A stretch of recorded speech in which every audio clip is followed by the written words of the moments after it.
ज्ञान Bindu Bihar police physics के top 100 important questions को आज इस सेशन में हम डिस्कस करेंगे। Hello friends, welcome to the success Kendra. Friends देखिए, आज इस सेशन में हम लोग ज्ञान बिंदु बिहार पुलिस फिजिक्स के यानी कि भौतिकी के टॉप इंपॉर्टेंट 100 क्वेश्चन को इस सेशन में हम डिस्कस करने वाले हैं। फ्रेंड्स बड़ा ही इंपॉर्टेंट सेशन है और निश्चित रूप से यहाँ से प्रश्न जो है आपके एग्जाम में देखने को मिलेंगे, इसलिए इस सेशन को ध्यानपूर्वक आप पूरा जरूर देखिएगा।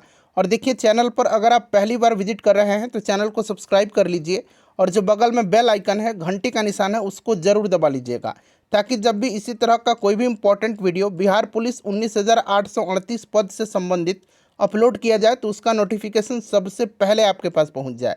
तो चलिए फ्रेंड्स, बिना देरी किए हुए सेशन आज के स्टार्ट करते हैं। एक बार सभी लोग प्लीज़ पहले सेशन को लाइक कर दीजिए और जब इसको कंप्लीट देख लीजिएगा, पूरा देख लीजिएगा, तो इसे कम से कम एक ग्रुप में फ्रेंड्स ज़रूर ही शेयर कर दीजिएगा। तो चलिए अब हम लोग स्टार्ट करते हैं आज का सेशन। तो फ्रेंड्स ध्यान दीजिए, जैसे मैंने आपको बताया है कि आज इस सेशन में हम लोग ज्ञान बिंदु बिहार पुलिस फिजिक्स के 100 इंपॉर्टेंट क्वेश्चन को इस सेशन में हम डिस्कस करेंगे। जी हाँ फ्रेंड्स, ये ज्ञान बिंदु के द्वारा नया क्लास स्टार्ट किया गया है बिहार पुलिस 19,838 पोस्ट के लिए। तो इस सेशन में हम लोग यहाँ पर आप देख सकते हैं ज्ञान बिंदु बिहार पुलिस फिजिक्स यानी कि भौतिकी के 100 इंपॉर्टेंट क्वेश्चन को यहाँ पर आज हम डिस्कस करेंगे। चलिए एक बार सभी लोग प्लीज़ पहले सेशन को लाइक कर दीजिए। थोड़ा सा मैं जूम कर दे रहा हूँ ताकि प्रश्न आपको और स्पष्ट रूप से दिखाई दे। चलिए आज के सेशन का पहला प्रश्न पढ़ेंगे कि निम्न में से कौन सी सदिश राशि है। निम्न में से कौन सी सदिश राशि है, यानी कि कौन सा इनमें से वेक्टर क्वांटिटी है। अगर आप आंसर जानते हैं तो आंसर कमेंट करते चलिए, इससे आपका रिवीजन होते चलेगा। और देखिए, निश्चित रूप से यहाँ से प्रश्न आपके पेपर में देखने को मिलेंगे। सेशन बहुत ही ज़्यादा इंपॉर्टेंट है, इसको पूरा आप जरूर देखिएगा। चलिए ध्यान दीजिएगा कि कौन सा इसमें से सदिश राशि है। तो देखिए, सदिश राशि होता क्या है, जिनमें परिमाण के साथ साथ दिशाएं भी होती हैं और जो योग के निश्चित नियमों के अनुसार जोड़ी जाती हैं, वे सदिश राशियाँ कहलाती हैं। अगर इनमें से बात करें सदिश राशि कौन सा है, तो विद्युत क्षेत्र है। अच्छा, और भी सदिश राशि के उदाहरण एग्जाम में पूछे जाते हैं डायरेक्टली। जैसे कि सदिश राशि के उदाहरण की बात करते हैं तो त्वरण, भार, विस्थापन, वेग, बल और बल आघूर्ण, ये सब सदिश राशियां हैं। अच्छा, अगर हम अदिश राशि के उदाहरण की बात करते हैं तो ऊर्जा, समय, द्रव्यमान, कार्य, दाब, लंबाई, चाल और तापमान, ये सब अदिश राशि हैं। और यहाँ पर भी आपको कुछ अदिश राशियों के उदाहरण मिल गए हैं, तो इन्हें भी आप साथ साथ ध्यान रखिएगा। ठीक है, चलिए दूसरा प्रश्न करेंगे कि किसी पिंड पर लगाए गए बल द्वारा किया गया कार्य पिंड द्वारा बल की दिशा में तय की गई दूरी और लगाए गए बल की मात्रा के गुणनफल के बराबर होता है। अब यहाँ पर देखिए, आपको कार्य की परिभाषा मिल गया। तो यहाँ पर पूछा जा रहा है कि निम्नलिखित में से कौन सी कार्य की इकाई नहीं है। तो देखिए फ्रेंड्स, अगर हम कार्य की बात करते हैं तो कार्य एक अदिश राशि है। किस प्रकार का राशि है कार्य, तो कार्य एक अदिश राशि है, जैसे मैंने आपको अभी बताया है, अदिश राशि के उदाहरण के रूप में। ठीक है, और इसका एसआई मात्रक जो होता है ये न्यूटन मीटर होता है। क्या होता है, न्यूटन मीटर होता है। ठीक है, तो यहाँ पर देखिए न्यूटन मीटर है, जूल भी होता है।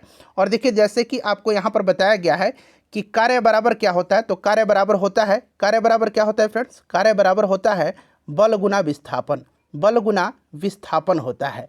ठीक है ना, तो बल का क्या होता है, F=ma, यानी कि m मतलब यहाँ पर kg और एक्सेलरेशन का हो गया मीटर पर सेकंड स्क्वायर। और विस्थापन के यहाँ पर देख लीजिए क्या होगा, विस्थापन का मीटर होगा। तो यहाँ पर आप देख सकते हैं kg मीटर, फिर यहाँ पर मीटर, मीटर स्क्वायर पर सेकंड स्क्वायर, तो ये भी आपका होगा किलोग्राम मीटर स्क्वायर पर सेकंड स्क्वायर। तो ये वाला भी होगा, जूल भी हो जाएगा और ये भी हो जाएगा। ठीक है ना, तो पूछा गया कौन सा कार्य की इकाई नहीं है, तो यहाँ पर ऑप्शन ए राइट आंसर होगा। क्लियर हो गया ना। चलिए उसके बाद नेक्स्ट क्वेश्चन है कि न्यूटन मीटर स्क्वायर पर केजी स्क्वायर की एसआई इकाई है। अच्छा, इसको हम लोग इस तरह से भी आपने देखा होगा, न्यूटन मीटर स्क्वायर पर केजी स्क्वायर। ठीक है ना, आपको पता होगा कि ये किसकी इकाई है। तो फ्रेंड्स, ये गुरुत्वाकर्षण के सार्वभौमिक नियतांक कैपिटल जी जो होता है ना, इसी का यूनिट है। और मैं बार बार बताता हूँ कि इसका यूनिट आप जरूर याद रखिएगा, न्यूटन मीटर स्क्वायर पर केजी स्क्वायर होता है। और जी का वैल्यू कितना होता है, तो 6.67 गुना 10 के पावर -11 न्यूटन मीटर स्क्वायर पर केजी स्क्वायर होता है। ऑप्शन यहाँ पर डी राइट आंसर हो जाएगा। ठीक है, चलिए उसके बाद देखिएगा कि निम्नलिखित में से किस राशि का मात्रक नहीं है। और देखिए, सब सब्जेक्ट में आपको कवर करवाऊंगा, इसके बाद मैं आपको ज्योग्राफी करवा दूंगा। ठीक है ना। और आज Gyan Bindu Bihar police full length test 14 में आपको कवर करवाऊंगा। चलिए देखिएगा कि किस राशि का मात्रक नहीं है। तो यहाँ पर आप देख सकते हैं विकृति का जो है मात्रक नहीं होता है। अच्छा, यहाँ पर दाब का पास्कल होता है, आपको पता है, ठीक है ना। बल का न्यूटन होता है और प्रतिबल जो होता है ना, प्रतिबल फ्रेंड्स न्यूटन पर मीटर स्क्वायर होता है। तो इसे भी आप ध्यान रखिएगा, ठीक है ना। चलिए उसके बाद देखिएगा फ्रेंड्स, और ध्यान दीजिए, देखिए 2010 से लेकर के 2024 तक में बिहार पुलिस में ज्योग्राफी के जितने भी प्रश्न पूछे गए हैं, कल ही मैंने उनको कवर करवाया हुआ है। एक बार जाकर के कम समय में रिवीजन कर लीजिएगा। चलिए देखिएगा कि राशि के मापन और उसकी इकाई का कौन सा युग्म सुमेलित नहीं है। सुमेलित इनमें से कौन सा नहीं है? तो देखिए, तापमान का केल्विन होता है, दाब का पास्कल होता है, द्रव्यमान का किलोग्राम होता है, वजन का घन मीटर नहीं होता है। वजन का मतलब होता है भार, ठीक है ना। वजन का मतलब क्या होता है? वजन का मतलब होता है भार, और भार का एसआई यूनिट आपको पता है कि न्यूटन होता है।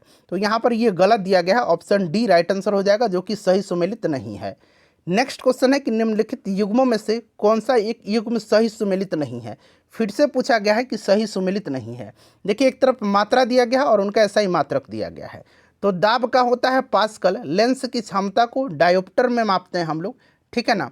उष्मा का जूल होता है, और रेडियो एक्टिव पदार्थ की सक्रियता का जो होता है ये क्यूरी नहीं होता है, इसका ऐसा यूनिट बेकुरल होता है। क्या होता है? बेकुरल होता है, बेकुरल होता है, और इसको हम लोग बी क्यू से इस तरह से डिनोट करते हैं।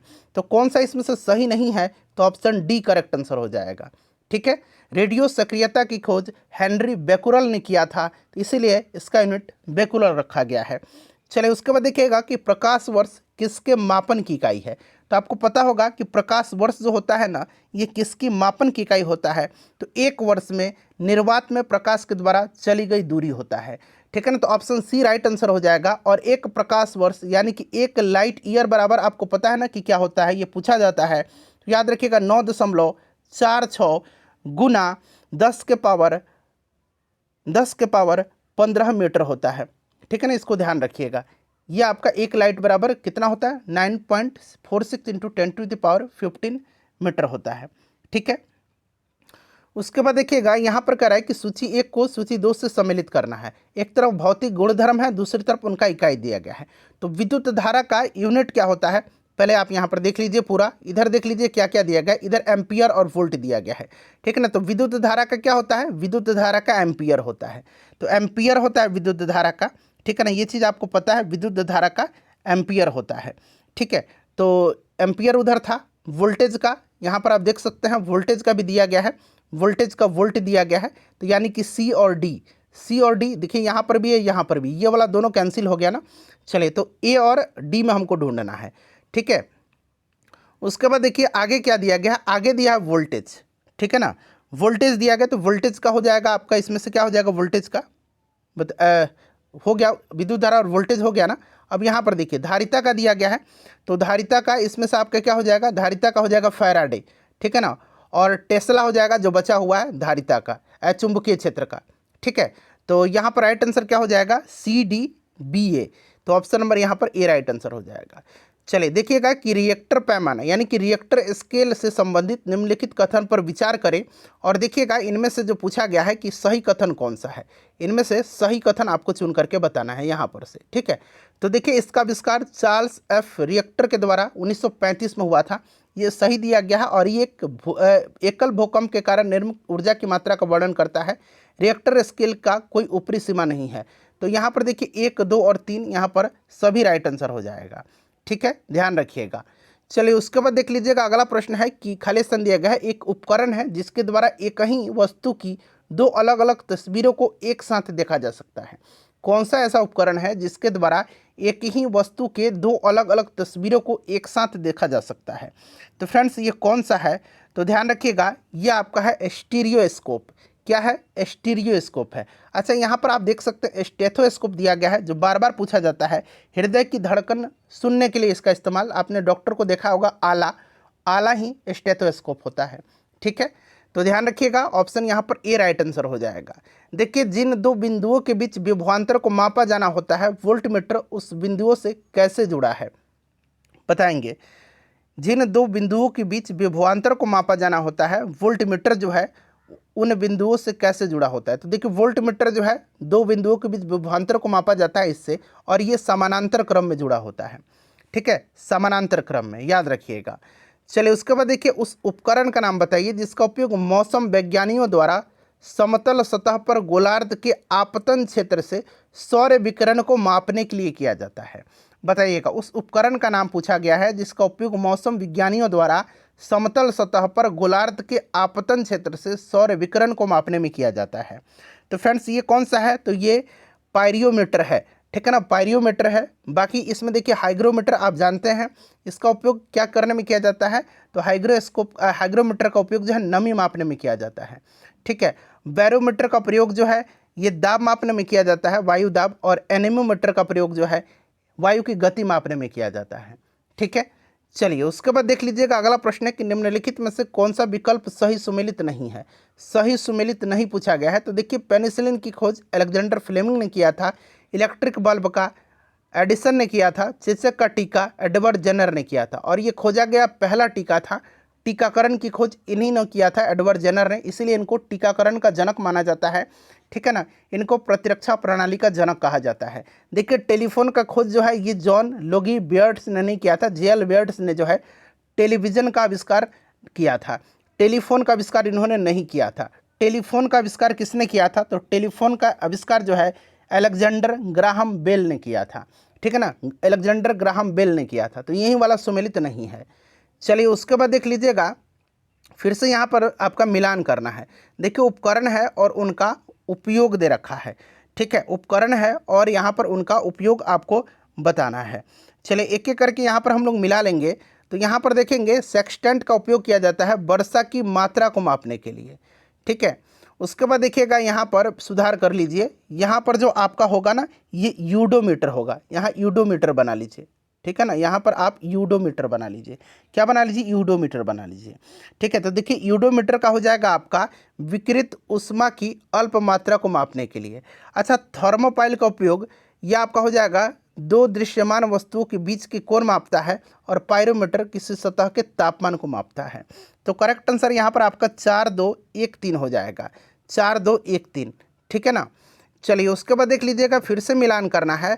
यहाँ पर उसी प्रकार से जो है उपकरण दिए गए हैं और उनके यहाँ पर दिया गया है कि क्या मापते हैं। तो यहाँ पर देखिएगा गैल्वेनोमीटर जो है ये क्या मापता है, तो गैल्वेनोमीटर आपका विद्युत धारा को मापता है। हाइग्रोमीटर क्या मापता है, तो हाइग्रोमीटर आर्द्रता को मापता है।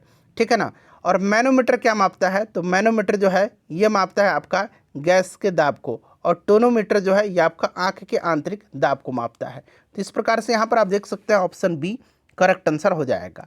चलिए फ्रेंड्स एक बार प्लीज़ सेशन को लाइक कर दीजिए, मैं आपके लिए लगातार मेहनत करता हूँ। आप लोग सेशन देखते हैं बट लाइक नहीं करते हैं, प्लीज़ लाइक किया करें, आपका एक लाइक ही हमें मोटिवेट करता है। निम्नलिखित में से कौन सा सुमेलित नहीं है, यही क्वेश्चन था जो कि हो चुका है ऊपर। टेलीफोन का खोज जो है बेयर्ड ने नहीं किया है, जैसे मैंने बताया है टेलीफोन का खोज अलेक्जेंडर ग्राहम बेल ने किया था, तो ये वाला ही सुमेलित नहीं है। ठीक है, चलिए उसके बाद देखिएगा कि निम्नलिखित में से किस वैज्ञानिक ने पदार्थों की पांचवी अवस्था की लिए कुछ गणना की थी। अच्छा, पदार्थ की पांचवी अवस्था पूछा गया है। आपको मुख्यतः तीन अवस्थाएं मालूम होगा फ्रेंड्स, ठोस, द्रव और गैस। ठीक है ना, तीसरी अवस्था गैस है, मतलब ठोस, द्रव और गैस। चौथी अवस्था प्लाज्मा हो गया, और पांचवी अवस्था बोस आइंस्टीन कंडेंसेशन हो गया। ठीक है ना, तो पांचवी अवस्था की खोज किया था सत्येंद्र बोस ने। ठीक है ना, तो यहाँ पर option number A right answer हो जाएगा। क्लियर। चलिए उसके बाद यहाँ पर गति बना लीजिएगा। गति को सर्वप्रथम किसने परिभाषित किया था, गति को सर्वप्रथम, तो फ्रेंड्स यहाँ पर न्यूटन हो जाएगा। चलिए उसके बाद नेक्स्ट क्वेश्चन है कि यदि एक पंख, एक रबर की गेंद और एक लकड़ी की गेंद निर्वात में एक समान ऊंचाई से स्वतंत्रता पूर्वक एक साथ गिर रहे हैं मुक्त रूप से, ध्यान दीजिएगा, यदि एक पंख, एक रबर की गेंद और एक लकड़ी की गेंद निर्वात में एक समान ऊंचाई से स्वतंत्रता पूर्वक एक साथ गिर रहे हैं तो क्या होगा। तो फ्रेंड्स देखिए ये क्या होता है कि तीनों एक साथ ज़मीन पर आएंगे, तीनों एक साथ ज़मीन पर पहुंचेंगे। तो ऑप्शन यहाँ पर डी राइट आंसर हो जाएगा, क्योंकि ये स्वतंत्रता पूर्वक एक साथ गिर रहे हैं। ठीक है ना, चलिए उसके बाद देखिएगा क्वेश्चन नंबर यहाँ पर 20 है कि एक बाहरी निकाय है जो किसी पिंड की विराम अवस्था या एक समान गति को बदलने के लिए लगाया जाता है। एक बाहरी निकाय है, इनमें से पूछा गया कौन सा एक बाहरी निकाय है जो किसी पिंड की विराम अवस्था या एक समान गति को बदलने के लिए लगाया जाता है। तो सिंपल सा क्वेश्चन है, ये क्या है इनमें से? तो फ्रेंड्स ये बल है। क्या है? ये बल है। ठीक है, चलिए उसके बाद देखिएगा कि यदि दो बल किसी वस्तु पर विपरीत दिशाओं से कार्य करते हैं तो उस बल पर मतलब उस पर लगने वाले कुल बल का परिणाम दोनों बलों के परिमाण का क्या होगा? यदि दो बल किसी वस्तु पर विपरीत दिशाओं में कार्य करते हैं तो उस पर लगने वाले कुल बल का परिमाण दोनों बलों के परिमाण का क्या होता है? तो दोनों बलों के परिमाण का ये अंतर होता है। ठीक है ना, तो option number D right answer हो जाएगा। ये प्रश्न इंपॉर्टेंट है और हो सकता है आपको बहुत लोगों को पहली बार मिला हो। ये ऑलरेडी प्रीवियस एग्जाम में किसी न किसी एग्जाम में पूछा गया प्रश्न है। चलिए उसके बाद देखिएगा कि प्रकृति में सबसे सशक्त बल कौन सा है? इनमें से पूछा गया है कि प्रकृति में सबसे सशक्त बल कौन सा है? तो देखिए इसमें से सबसे सशक्त नाभिकीय बल है। कौन सा बल है? इनमें से सबसे सशक्त नाभिकीय बल है। अच्छा, सभी बलों में होता है तो मैंने आपको अभी बताया था कि बल जो होता है ना, क्या होता है? ये सदिश राशि होता है। बल क्या है? एक सदिश राशि है और इसमें परिणाम के साथ साथ दिशा भी होती है और ये योग के निश्चित नियम के अनुसार जोड़ा जाता है। तो यहाँ पर देखिए परिणाम और दिशा दोनों होगा क्योंकि यह एक सदिश राशि है। ठीक है, चलिए उसके बाद देखिएगा कि निम्नलिखित में से कौन सा एक असंपर्क बल नहीं है? असंपर्क नहीं है इसका मतलब है कि संपर्क बल है। कहने का मतलब यही है ना कि असंपर्क बल नहीं है यानी कि संपर्क बल है। तो इनमें से देखिएगा संपर्क बल कौन सा हो जाएगा? तो ये घर्षण बल है। घर्षण बल जो है एक तरह का संपर्क बल है। आपको पता है कि जब दो वस्तु संपर्क में आएगा तभी घर्षण होगा। ठीक है ना, चलिए उसके बाद हम लोग नेक्स्ट क्वेश्चन करेंगे कि एक आनत तल पर वस्तुओं की गति का अवलोकन करके किसने यह निष्कर्ष निकाला कि जब वस्तुओं पर कोई बल कार्य नहीं करता तो वस्तुएं नियत गति से गतिमान रहती हैं? बताइए बताइए राइट आंसर क्या हो जाएगा? एक आनत तल पर वस्तुओं की गति का अवलोकन करके किसने यह निष्कर्ष निकाला कि जब वस्तुओं पर कोई बाहरी बल नहीं कार्य करता है तो वस्तुएं नियत गति से गतिमान रहती है। यही तो जड़त्व का नियम है कि नहीं? तो ये गैलीलियो ने किया था। ठीक है, चलिए उसके बाद देखिएगा कि यदि कोई वस्तु स्थित है या निश्चित वेग से एक सीधी रेखा पर गति कर रही है तो यदि उस पर कोई बाह्य बल नहीं लगाया जाता है तो वो अपनी प्रारंभिक अवस्था को ही बनाए रखना चाहती है, यानी कि प्रारंभिक अवस्था में ही बनी रहती है। यह कथन है। तो जब तक उस पर कोई बाहरी बल कार्य नहीं करता है तो वस्तु अपनी प्रारंभिक अवस्था को बनाए रखना चाहती है। चाहे वो गति में है तो गति में रहेगी, अगर विराम में है तो विराम अवस्था में रहेगी। और यह नियम जो है ये न्यूटन की गति का पहला नियम है, यानी कि जड़त्व का नियम है।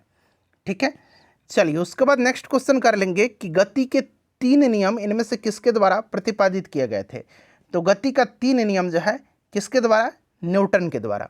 ठीक है ना, न्यूटन यहाँ पर करेक्ट आंसर हो जाएगा। चलिए उसके बाद देखिएगा कि यदि किसी वस्तु के संवेग परिवर्तन की दर, ध्यान से पढ़िएगा, ऑलरेडी ये एक तरह का परिभाषा है।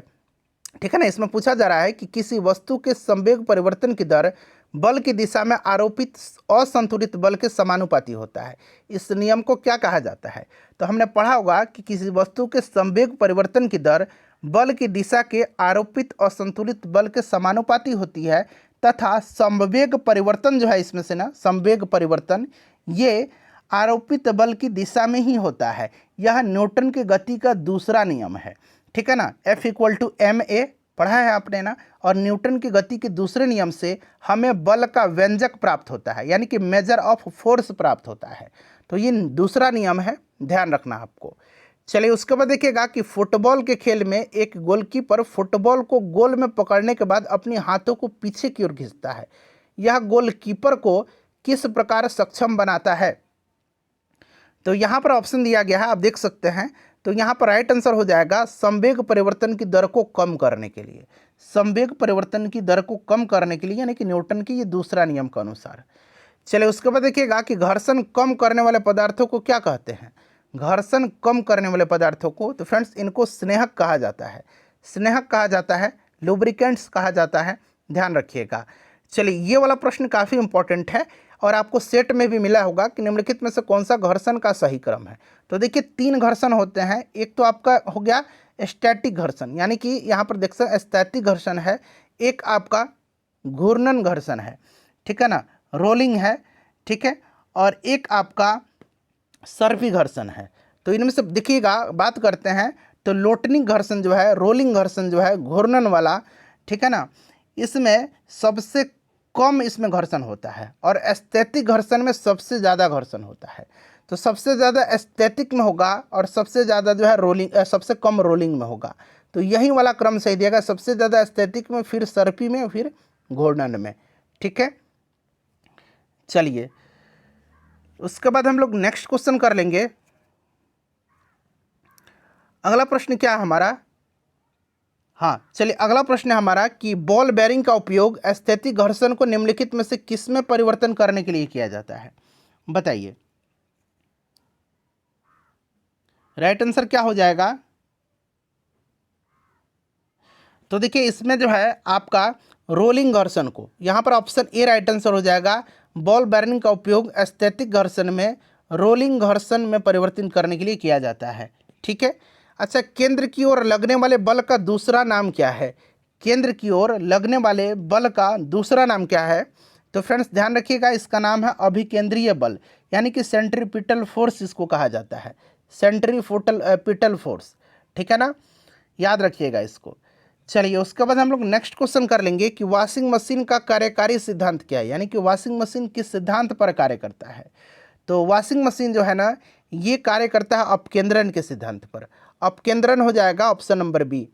अगला प्रश्न देखिएगा कि निम्नलिखित में से कौन सा विकल्प क्लास 2 लीवर का उदाहरण है, यानी कि द्वितीय श्रेणी के लीवर का उदाहरण है। तो द्वितीय श्रेणी में क्या क्या आता है, तो द्वितीय श्रेणी में आपका व्हील बेयर आ जाएगा, इसका मतलब है एक पहिए वाला ठेला गाड़ी। ठीक है ना, ध्यान रखिएगा। इसके अलावा अगर द्वितीय श्रेणी के उत्तोलक की बात करते हैं तो सरावता है, नींबू निचोड़ने वाला मशीन होता है। ठीक है, ये सब ध्यान रखिएगा। अच्छा प्रथम श्रेणी में क्या आएगा, कैंची आ जाएगा, पिलास आ जाएगा, सिडासी आ जाएगा, साइकिल का ब्रेक आ जाएगा, डंडी तुला आ जाएगा। अच्छा तृतीय श्रेणी का उदाहरण बड़ा इंपॉर्टेंट है, तृतीय श्रेणी में आपका आ जाएगा कौन सा, तो चिमटा आ जाएगा और मनुष्य का हाथ आ जाएगा, ये तृतीय श्रेणी के उदाहरण हैं। चलिए उसके बाद देखिएगा कि निम्नलिखित में से किस मामले में कोई कार्य नहीं होता है, सभी ऑप्शन को ध्यानपूर्वक पढ़िए। निम्नलिखित में से किस मामले में कोई कार्य नहीं होता है, तो ध्यान दीजिएगा इसमें से पूछा गया है कि कौन से मामले में कार्य नहीं होता है। तो यहाँ पर आप देख सकते हैं एक गधा अपनी पीठ पर वजन लेकर के चल रहा है, इस मामले में कोई कार्य नहीं हो रहा है। ठीक है ना, इसको आप ध्यान रखिएगा। इस पर जो है आपका कौन सा राइट आंसर हो जाएगा, तो option number B right answer हो जाएगा। भार उठाने वाले गधे के लिए भार का बल नीचे की दिशा में होगा और विस्थापन तथा बल के बीच कितना का एंगल बन रहा है, 90 डिग्री का। तो आपको पता है कि वर्क इक्वल टू क्या होता है, F into S cos theta होता है, और थीटा यहाँ पर 90 डिग्री है, यानी कि कॉस 90 कितना 0, तो पूरा वर्क आपका 0 हो जाएगा। तो ऑप्शन बी राइट आंसर होगा। चलिए 50 न्यूटन का एक बल एक वस्तु को 10 मीटर तक विस्थापित करता है, तो बल द्वारा किया गया कार्य, तो work equal to force into displacement होता है। फोर्स 50 न्यूटन है, डिस्प्लेसमेंट 10 मीटर का है, यानी कि 500 जूल यहाँ पर करेक्ट आंसर हो जाएगा, ऑप्शन ए। ठीक है फ्रेंड्स, चलिए निम्न में से क्या कार्य का एक गुण नहीं है, कार्य का एक गुण इसमें से कौन सा नहीं है, ये आपसे पूछा जा रहा है। चलिए बताइएगा राइट आंसर यहाँ पर क्या हो जाएगा। तो देखिए जैसे मैंने आपको बताया है कि कार्य जो है ना एक अदिश राशि है, कार्य क्या है, एक अदिश राशि है। ठीक है ना, और देखिए फ्रेंड्स अदिश राशि में क्या होता है, दिशा नहीं होता है, इनमें केवल परिणाम होता है। ठीक है ना, तो देखिए यहाँ पर पूछा गया कि कार्य की दिशा होती है, तो देखिए कार्य अदिश राशि है इसलिए इसमें दिशा नहीं होगा, तो यही वाला स्टेटमेंट जो है आपका सही नहीं है। ठीक है ना, तो ऑप्शन ए राइट आंसर हो जाएगा। बाकी देखिए कार्य किए जाने के लिए एक वस्तु पर बल लगाया जाना आवश्यक है और कार्य होने के लिए वस्तु का विस्थापन होना भी आवश्यक है, ये सही है। और कार्य का केवल परिमाण होता है, इसमें दिशा नहीं होता है, तो ये वाला भी सही है, ऑप्शन सी यहाँ पर करेक्ट आंसर होगा। चलिए देखिए समुद्र में निम्न में से कौन सी ऊर्जा पाई जाती है, तो आपको पता होगा फ्रेंड्स कि समुद्र में कौन सी ऊर्जा पाई जाती है, तो समुद्र में ज्वारीय ऊर्जा पाई जाती है, तरंग ऊर्जा पाई जाती है और महासागरीय तापीय ऊर्जा पाई जाती है। तो यहाँ पर देखिए इसमें ज्वारीय ऊर्जा पाई जाती है, समुद्र की तरंग ऊर्जा पाई जाती है और महासागरीय तापीय ऊर्जा यानी कि समुद्र तापीय ऊर्जा पाई जाती है। तो यहाँ पर ऑप्शन नंबर डी यहाँ पर करेक्ट आंसर हो जाएगा। चलिए उसके बाद अगला प्रश्न कर लेंगे कि किसी पिंड की गति और किसी पिंड की गतिज ऊर्जा और स्थितिज ऊर्जा उसकी ऊर्जा के घटक हैं। बताइए किसी पिंड की गतिज और स्थितिज ऊर्जा उसकी ऊर्जा के घटक हैं। तो फ्रेंड्स यहाँ पर करेक्ट आंसर जो होगा वो आपका यांत्रिक हो जाएगा। ठीक है ना, ध्यान रखिएगा। अच्छा गतिज ऊर्जा के बारे में कौन सा कथन गलत है, कौन सा कथन गलत है? तो देखिए, स्थिर अवस्था के दौरान वस्तु में निहित ऊर्जा को गतिज ऊर्जा कहा जाता है। यह स्टेटमेंट सरासर गलत है। गति अवस्था के दौरान वस्तु में निहित ऊर्जा को गतिज ऊर्जा कहा जाता है, तो यही गलत है। उसके बाद देखिए, एक वस्तु के गति के आधार पर इसके द्वारा प्राप्त ऊर्जा को गतिज ऊर्जा के रूप में मापा जाता है, सही है। गतिज ऊर्जा का काइनेटिक एनर्जी का फॉर्मूला होता है, ये बिल्कुल सही है। गतिमान वस्तु में गतिज ऊर्जा होती है, ये भी सही है। तो ऑप्शन ए गलत दिया गया है और पूछा गया कौन सा गलत है, ठीक है ना। चलिए, उसके बाद देखिएगा कि जब एक संपीड़ित स्प्रिंग को छोड़ा जाता है तो यह अपनी स्थितिज ऊर्जा को किस में बदल देता है?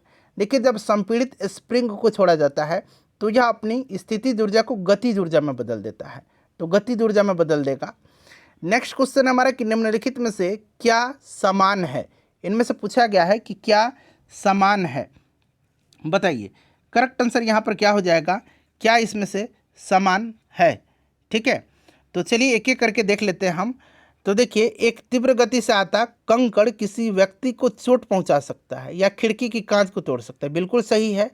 किसी गतिशील वाहन की ऊर्जा, तेजी से चलती हवा कई घरों को नुकसान पहुंचा सकती है। हवा पवन चक्की के फलकों को चला सकती है, तो ये सब गतिज ऊर्जा है। इसमें क्या है? इसमें तो इसमें गतिज ऊर्जा है ना। चलिए, इस समय गतिज ऊर्जा है। निम्नलिखित में से देखिए, ऊर्जा का एक गैर नवीकरणीय स्रोत कौन सा है? गैर नवीकरणीय स्रोत, ठीक है, यानी कि अनवीकरणीय। तो देखिए, ऊर्जा के गैर नवीकरणीय स्रोत जो होता है, आपको पता है कि आपका जीवाश्म ईंधन होता है। और जीवाश्म ईंधन के अंतर्गत क्या क्या आता है? तो कोयला, पेट्रोलियम और प्राकृतिक गैस आते हैं। ये सब अनवीकरणीय यानी कि गैर नवीकरणीय है, ठीक है।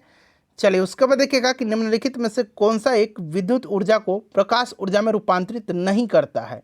नहीं पूछा गया है। निम्नलिखित में से कौन सा एक विद्युत ऊर्जा को प्रकाश ऊर्जा में रूपांतरित नहीं करता है?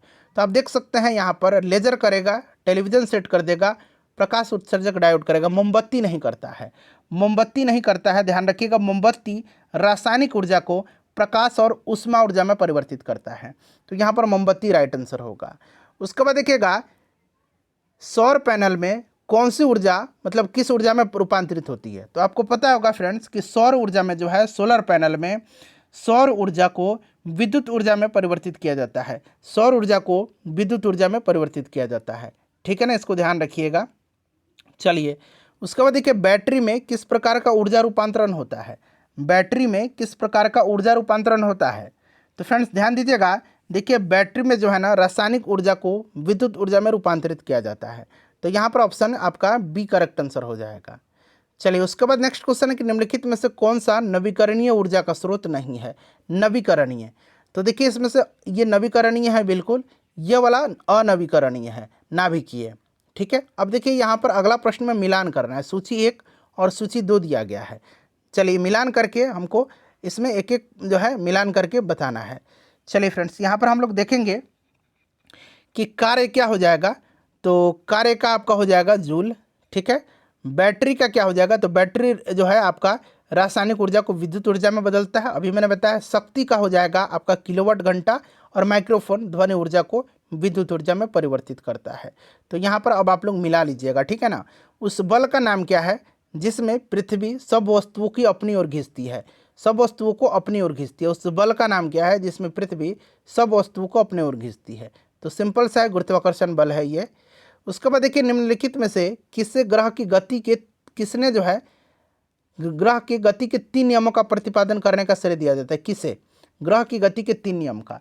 तो फ्रेंड्स ये दिया जाता है किसको? तो जोहानसन केपलर को दिया जाता है, ठीक है ना, जोहानसन केपलर को दिया जाता है।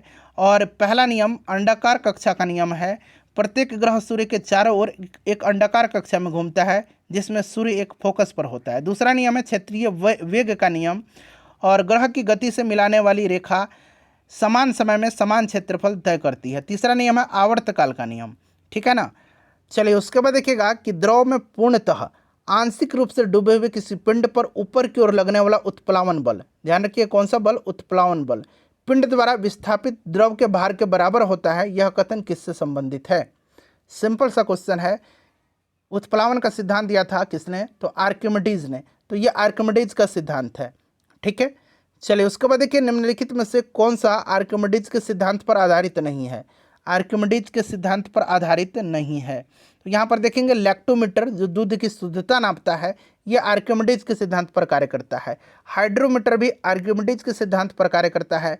और जहाज और पनडुब्बी का जो डिजाइनिंग है ये भी आर्किमिडीज के सिद्धांत के आधार पर ही किया जाता है। ये वाला नहीं है आधारित इस पर, ऑप्शन बी करेक्ट आंसर हो जाएगा।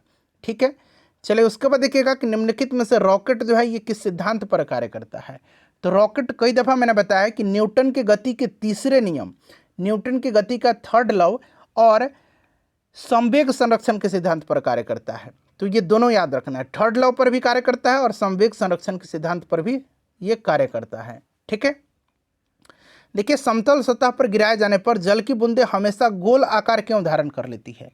समतल सतह पर गिराए जाने पर जल की बूंदें हमेशा गोल आकार क्यों धारण कर लेती हैं। तो फ्रेंड्स ये पृष्ठ तनाव के कारण करती हैं। ठीक है ना, पृष्ठ तनाव के कारण। तो अणुओं के बीच देखिए, अणुओं के द्वारा पृष्ठ तनाव के कारण, सरफेस टेंशन के कारण। ये वाला प्रश्न देखिए, फाउंटेन पेन जो है, फाउंटेन पेन किस सिद्धांत पर जो है कार्य करता है। अच्छा, फाउंटेन पेन का आविष्कार वाटरमैन ने किया था, याद रखिएगा। और ये केशिका क्रिया के सिद्धांत पर, कैपिलरी एक्शन के सिद्धांत पर कार्य करता है। ठीक है ना, याद रखिएगा।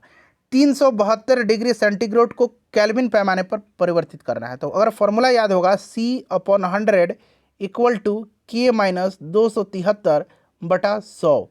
ठीक है ना, तो ये आपका सेंटीग्रेड से केल्विन में बदलने का फॉर्मूला है। तो यहाँ पर देखिएगा 100 से 100 हट जाएगा ना, तो सीधे हो जाएगा C=K-273। सेंटीग्रेड दे रखा है 372 इक्वल टू, ये इधर आ जाएगा तो प्लस 273 हो जाएगा इक्वल टू K। तो इसको जोड़ दीजिएगा तो कितना आ जाएगा, 3 और 2 5, ठीक है ना, 7 7 14 1 15, हाथ में 1 है, 3 2 5 1 6, यानी कि 645 केल्विन, ऑप्शन बी। चलिए उस प्रकार से देखिएगा, यहाँ पर दिया गया है कि फ़ारेनहाइट को जो है आपको तापमान दिया गया है, इसका सेल्सियस में बदलना है। तो इसके लिए फॉर्मूला याद रखिएगा, ये आपका होता है C/100 इक्वल टू F-32/180। तो मेनली जो है फ़ारेनहाइट से सेल्सियस और सेल्सियस से केल्विन में ही पूछा जाता है। तो यहाँ पर आप पुट कर लीजिएगा, C इक्वल टू कितना गया है, 212 बटा इधर 100 है, नहीं फ़ारेनहाइट न दिया गया है। तो फ़ारेनहाइट में आपका हो जाएगा C/100 इक्वल टू F 212 दिया गया माइनस 32 अपॉन कितना, अपॉन 180। ठीक है ना, तो 1 0 से यहाँ पर 1 0 हट जाएगा, तो C बटा ये 10 हो गया। अब देखिए 212 में से यहाँ पर 32 घटा दीजिएगा, तो 0, 11 में से 3 गया 8 और 100 ये 80 हो गया। तो C इक्वल टू इधर आ गया आपका कितना, 180, नीचे है 10 और इधर है 18, 18 दहिया 180 होगा। तो C इक्वल टू, अब ये क्रॉस मल्टीप्लाई कर दीजिए, 10 गुना 10 यानी कि 100, ये राइट आंसर हो जाएगा। तो 100 डिग्री सेंटीग्रेड किसी का भी आप निकाल सकते हैं। देखिए त्रिक बिंदु को किस प्रकार परिभाषित किया जा सकता है, त्रिक बिंदु को किस प्रकार से परिभाषित किया जा सकता है। फ्रेंड्स बड़ा ही इंपॉर्टेंट क्वेश्चन है, इसको आप ध्यान रखिएगा। तो देखिए त्रिक बिंदु को, जो ऑप्शन नंबर डी है ना, उसको ध्यान से पढ़िएगा। ये सही दिया गया है कि तापमान और दाब की स्थिति जिसके तहत किसी पदार्थ के गैसीय, द्रव और ठोस चरण साम्य अवस्था में मौजूद हो सकते हैं। ऑप्शन डी यहाँ पर राइट आंसर हो जाएगा।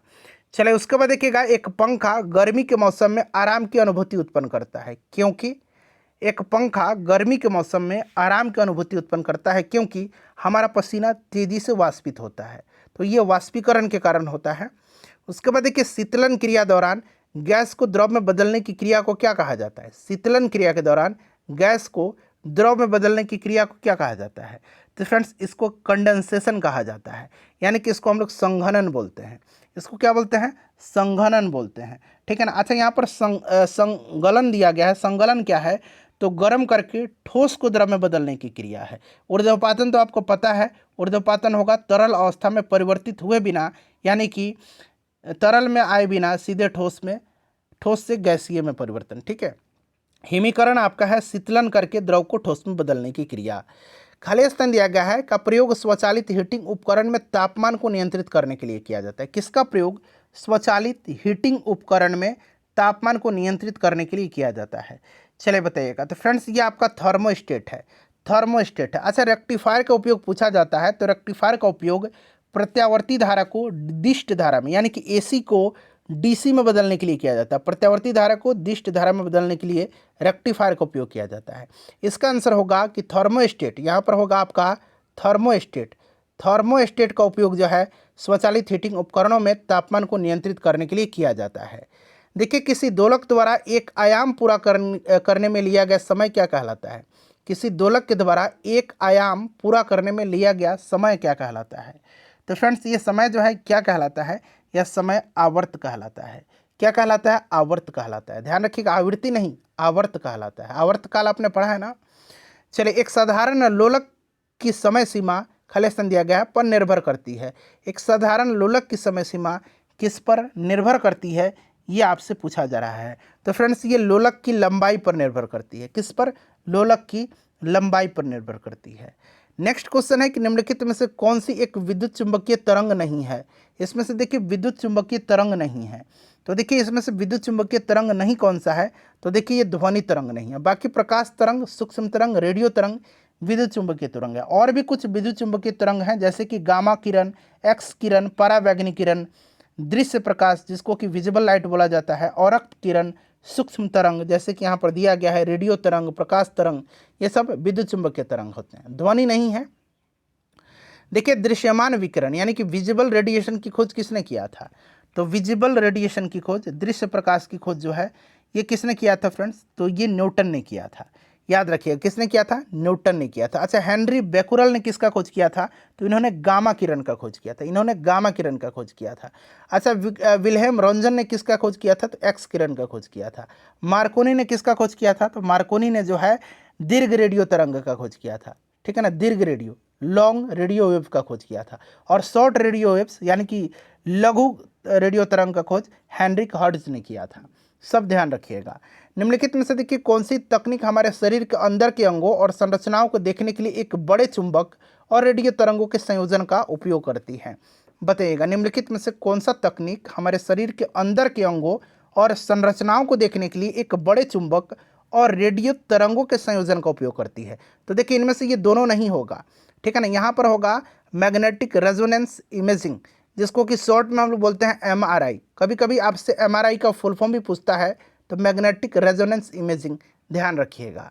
देखिए, निम्नलिखित में से कौन से प्रकार की विकिरण की तरंग दैर्घ्य सबसे छोटी होती है, सबसे लघु होती है? बताइए। तो देखिए, सबसे छोटी अगर हम बात करते हैं तरंग दैर्घ्य, तो सबसे छोटी तरंग दैर्घ्य जो होता है ना, वो ध्यान रखना है किसका होता है? तो फ्रेंड्स, इनमें से अगर हम बात करते हैं तो इनमें से आपका हो जाएगा, तरंग दैर्घ्य पूछा है ना, इनमें से आपका एक्सरे हो जाएगा। वैसे सबसे छोटी गामा किरण की होती है, ध्यान रखिएगा, सबसे छोटी गामा को होती है, बट ऑप्शन में गामा नहीं है, निम्नलिखित में से पूछा गया है तो एक्सरे हो जाएगा। ठीक है। अच्छा, एक्सरे से कम पूछेगा तो पराबैंगनी, अगर ये दोनों नहीं रहेगा तो पराबैंगनी रहेगा, पराबैंगनी पर लगाइएगा। अगर पराबैंगनी भी ना रहे, गामा भी ना रहे, एक्सरे भी ना रहे, तो दृश्य प्रकाश पर लगाइएगा। ठीक है ना, क्रम मैं बता देता हूँ। देखिए, सबसे बड़ा रेडियो का, सबसे बड़ा रेडियो तरंग का, ठीक है ना, तरंग दैर्घ्य, उसके बाद आपका सूक्ष्म का, उसके बाद आपका सूक्ष्म का, मैं क्रम से लिख रहा हूँ, उसके बाद औरक्त का, उसके बाद औरक्त का, ठीक है ना, इंफ्रारेड का, उसके बाद दृश्य का, उसके बाद दृश्य प्रकाश का, उसके बाद पराबैंगनी का, उसके बाद पराबैंगनी का, उसके बाद पराबैंगनी का, उसके बाद एक्स का, और सबसे ज़्यादा गामा का। चलिए, उसके बाद देखिए, निम्नलिखित पर विचार करिए और इन्हें आवृत्ति के बढ़ते क्रम में, अब देखिए यहाँ पर तरंग दैर्घ्य नहीं, आवृत्ति पूछ रहा है, आवृत्ति के बढ़ते क्रम में। तो आवृत्ति के बढ़ते क्रम में अगर हम बात करते हैं तो यहाँ पर आपका ये हो जाएगा आपका रेडियो तरंग, फिर आपका हो जाएगा औरक्त किरण, फिर आपका हो जाएगा दृश्य, और फिर एक्सरे। तो ऑप्शन बी यहाँ पर राइट आंसर हो जाएगा। ठीक है। चलिए, देखिएगा कि तड़ित झंझा सुनाई देने से पहले तड़ित क्यों दिखाई पड़ती है? तड़ित झंझा सुनाई देने से पहले तड़ित क्यों दिखाई देती है? इसका कारण क्या है? तो इसका कारण यह है कि ध्वनि की तुलना में प्रकाश अधिक तीव्र से चलता है। तो ऑप्शन नंबर यहाँ पर राइट आंसर बी हो जाएगा। ठीक है।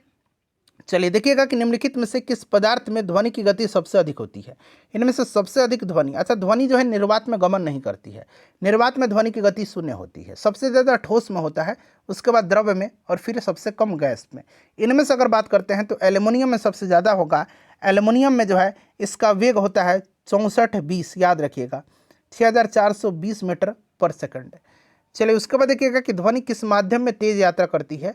तो सबसे ज़्यादा ठोस में, निर्वात में तो करेगी ही नहीं, ध्यान रखिएगा। उसके बाद देखिएगा कि निम्नलिखित में से कौन सा कथन ध्वनि तरंगों और प्रकाश तरंगों के बारे में सही है? बताइए ध्वनि तरंग और प्रकाश तरंग के बारे में। देखिए प्रकाश जो होता है ना, प्रकाश ये अनुप्रस्थ तरंग है और ध्वनि अनुदैर्घ्य तरंग है। तो यहाँ पर देखिएगा ध्वनि तरंग अनुदैर्घ्य होती हैं और प्रकाश तरंगें अनुप्रस्थ होती हैं। ऑप्शन डी करेक्ट आंसर हो जाएगा। ठीक है, देखिए अपश्रव या इंफ्रासोनिक तरंगों की आवृत्ति होती है। अपश्रव या इंफ्रासोनिक, अब इंफ्रासोनिक या अपश्रव, ठीक है ना। अपश्रव किसको बोला जाता है? तो सबसे पहले देखिए एक इंफ्रासोनिक है, एक आपका ऑडिबल है और एक आपका अल्ट्रासोनिक है। क्लियर हो गया। अब देखिए इसमें से अपश्रव्य बोला गया है जो हमारी कान नहीं सुन सकती है। तो देखिए 20 हर्ट्ज से लेकर के 20 किलो हर्ट्ज, 20 किलो हर्ट्ज, या इसको हम लोग बोलेंगे 20,000 हर्ट्ज, या इसको हम लोग बोल देंगे 20,000 हर्ट्ज। ठीक है ना, तो ध्यान रखिएगा 20 हर्ट्ज से लेकर के 20,000 हर्ट्ज या 20 किलो हर्ट्ज की आवृत्ति हमारी कान सुन सकती है।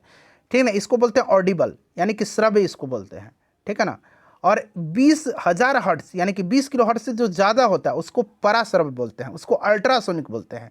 और 20 हर्ट्ज से जो कम है ना उसको हम लोग बोलते हैं इंफ्रासोनिक यानी कि अपश्रव्य। तो ऑप्शन यहाँ पर सी राइट आंसर हो जाएगा। ठीक है, चलिए इनमें से देखिए कौन सी तरंग मनुष्य के लिए श्रव्य होती है? तो मैंने अभी बताया है, बताइए राइट आंसर इनमें से क्या होगा। तो 20 हर्ट्ज से लेकर के 20,000 हर्ट्ज, या फिर 20,000 की जगह पर दे देगा 20 किलो हर्ट्ज। ठीक है ना, तो एक ही चीज़ है। निम्नलिखित में से किसका उपयोग धातु के खंडों के दरारों और दोषों को पता लगाने के लिए किया जाता है? निम्नलिखित में से किसका उपयोग धातु के खंड को दरारों और उनके दोषों को पता लगाने में किया जाता है? तो फ्रेंड्स ये कौन सा है? तो बताइए राइट आंसर क्या हो जाएगा। तो फ्रेंड्स ये आपका इनमें से कौन सा है? तो करेक्ट आंसर हो जाएगा आपका अल्ट्रासाउंड यानी कि पराध्वनिक।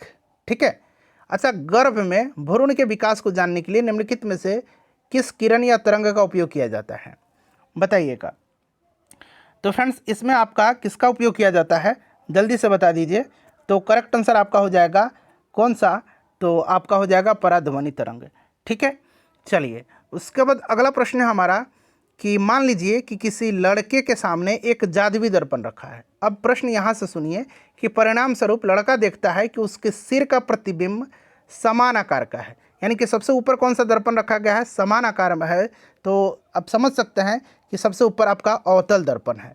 ठीक है, उसके बाद देख रहा है कि उसके शरीर का मध्य भाग छोटा है, और उसका शरीर का मध्य भाग छोटा है यानी कि समतल दर्पण है। और उसके बाद देख रहा है कि उसके पैरों का आकार बड़ा है यानी कि उत्तल दर्पण है, यानी कि नीचे उत्तल दर्पण है। प्रश्न को एक बार और से पढ़िएगा कि मान लीजिए किसी लड़के के सामने एक जादुई दर्पण रखा है। परिणाम स्वरूप लड़का देखता है कि उसके सिर का प्रतिबिंब समान आकार का है, उसके शरीर का मध्य भाग छोटा है और उसके पैरों का आकार बड़ा है। इसलिए शीर्ष से नीचे जादुई दर्पण निम्न में से कौन से प्रतिबिंब प्रदर्शित करता है? तो ये दर्पण का क्रम है। ठीक है ना, तो राइट आंसर यहाँ पर हो जाएगा आपका अवतल, समतल और उत्तल। अवतल, समतल और उत्तल। ठीक है, चलिए उसके बाद देख लीजिएगा कि निम्नलिखित में से कौन सा प्रकाश के अपवर्तन का उदाहरण नहीं है? प्रकाश के अपवर्तन का उदाहरण, तो देखिए इंद्रधनुष का बनना बिल्कुल प्रकाश के अपवर्तन, परावर्तन और पूर्ण आंतरिक परावर्तन पर यह कार्य करता है। तारों का टिमटिमाना है, मानव आंख द्वारा निर्मित छवि का निर्माण भी है। अस्त होते हुए सूर्य का रंग लाल होना ये नहीं है, ये प्रकाश के किसके कारण होता है? तो ये प्रकाश के प्रकीर्णन के कारण होता है, न कि अपवर्तन के कारण। तो ऑप्शन डी है। अच्छा, स्विमिंग पूल का वास्तविक गहराई से कम गहरा प्रतीत होने का कारण क्या है? स्विमिंग पूल का वास्तविक गहराई से कम गहरा प्रतीत होने का कारण, पूरा का पूरा फिजिक्स इसमें कवर हो रहा है। ठीक है, तो ये आपका अपवर्तन है। तारों के चमकने का कारण क्या है? तारों के चमकने का कारण, तो ये अपवर्तन ही है। तो यहाँ पर देखिए अपवर्तन यहाँ पर दिया गया है, तारों के प्रकाश का वायुमंडलीय अपवर्तन। नेक्स्ट क्वेश्चन है कि प्रिज्म को, देखिए प्रकाश को प्रिज्म से गुजार करके स्पेक्ट्रम प्राप्त करने वाले पहले व्यक्ति कौन थे? जब प्रिज्म में से प्रकाश को गुजारा गया, श्वेत प्रकाश को, तो ये 7 रंगों में विभाजित हुआ। ठीक है ना, ये कितने रंगों में विभाजित हुआ? 7 रंगों में। ठीक है, और ये सबसे पहले किया था न्यूटन ने। लाल रंग का तरंगदैर्घ्य सबसे ज़्यादा और बैगनी का सबसे कम होता है, ध्यान रखिएगा। ठीक है, सूर्य के प्रकाश का इंद्रधनुष के विभिन्न रंगों पर विभक्त होना क्या कहलाता है? बताइएगा। सूर्य के प्रकाश का इंद्रधनुष के विभिन्न रंगों में विभक्त होना ये आपका क्या कहलाता है? बताइए फ्रेंड्स, करेक्ट आंसर क्या हो जाएगा?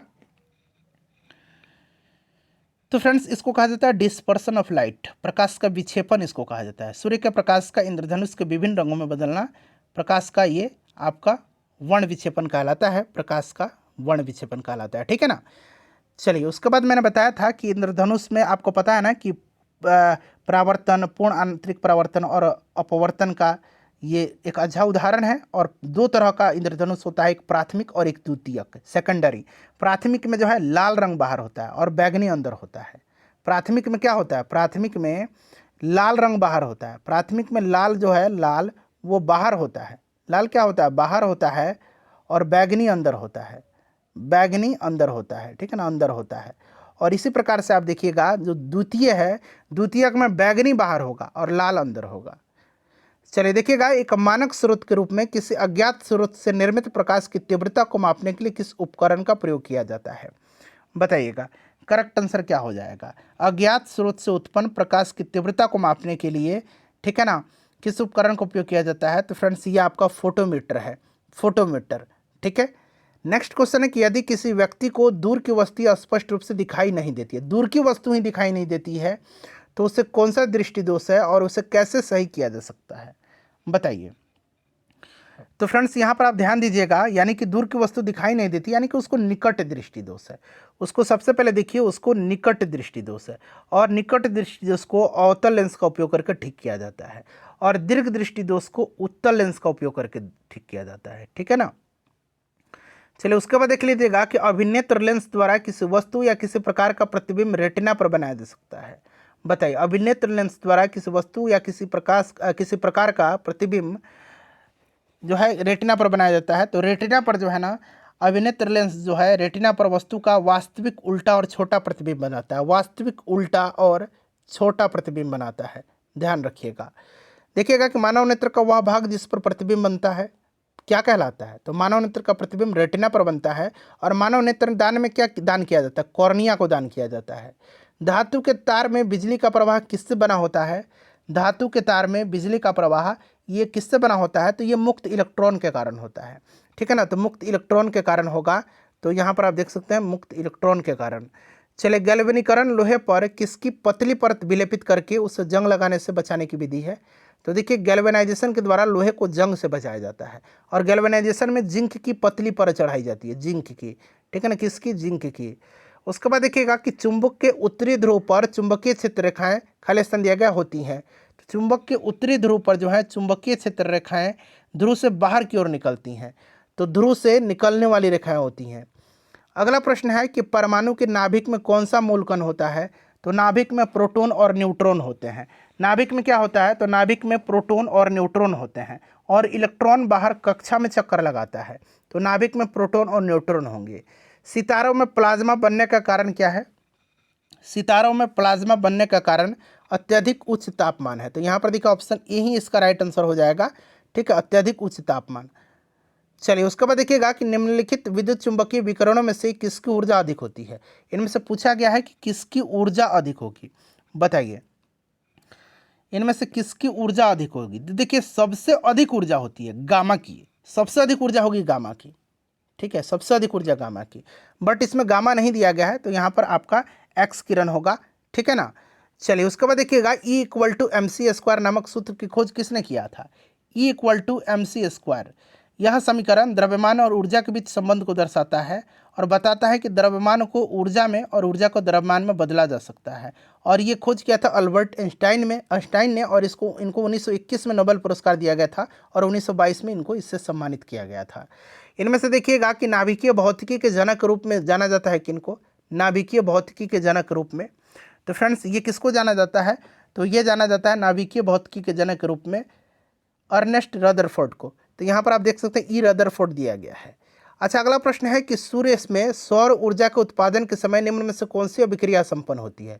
सूर्य में सौर ऊर्जा के उत्पादन के समय कौन सी अभिक्रिया संपन्न होती है, तो ये नाभिकीय संलयन है। सूर्य और तारों के बीच ऊर्जा का स्रोत नाभिकीय संलयन होता है, ठीक है। चलिए उसके बाद देखिएगा कि निम्नलिखित में से किसका उपयोग नाभिकीय रिएक्टरों में मंदक के रूप में नहीं किया जाता है, मंदक के रूप में नहीं किया जाएगा। तो देखिए मंदक के रूप में जो है भारी जल और ग्रेफाइट का प्रयोग किया जाता है।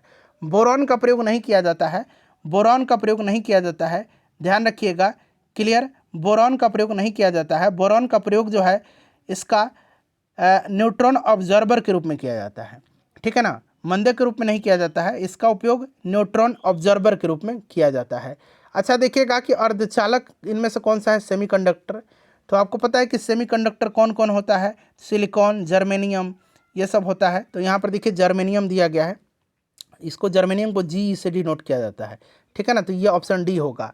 चलिए उसके बाद देखिएगा, देखिए 99 प्रश्न ही यहाँ पर दिया गया है। गर्म करने पर एक अर्धचालक का प्रतिरोध क्या होगा?